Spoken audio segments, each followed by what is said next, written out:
Happy Thursday, everybody. Meteorologist Hunter Forst here. We have just about 2 weeks left of the 2024 Atlantic hurricane season, and normally heading into November, we really start to see the activity on the decline.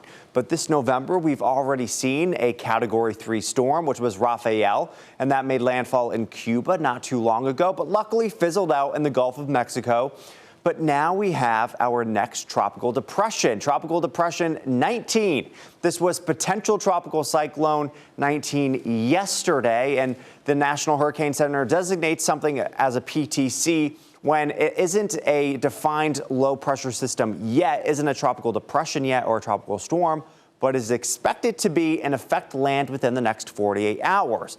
But now, as we're in this morning, we now have a tropical depression, and you could really see over the last 12 hours the thunderstorm activity really picking up along the low pressure system of the tropical depression. So winds right now at about 35 miles per hour, moving west at 15 miles per hour.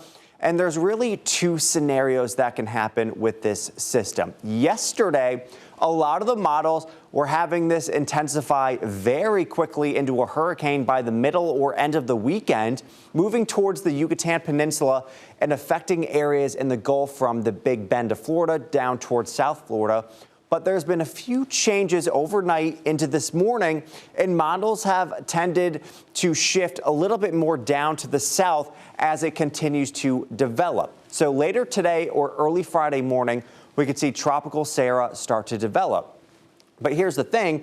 If Sara continues to push more down towards the south and interact with Central America longer, it doesn't have the warm waters to continue to grow, and the land is just going to shred it apart and it's going to fizzle out. But it'll still bring a lot of heavy rainfall to the area, and they are very much prone to landslides. So that wouldn't be good news for areas in Central America.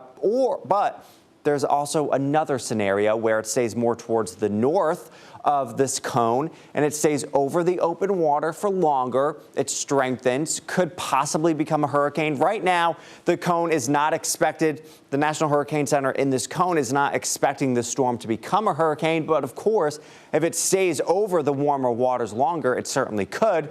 But eventually, it'll still interact with the Yucatan Peninsula. Eventually, by the time we get into early Monday morning, Monday afternoon, and then reemerge back into the Gulf of Mexico if it survives.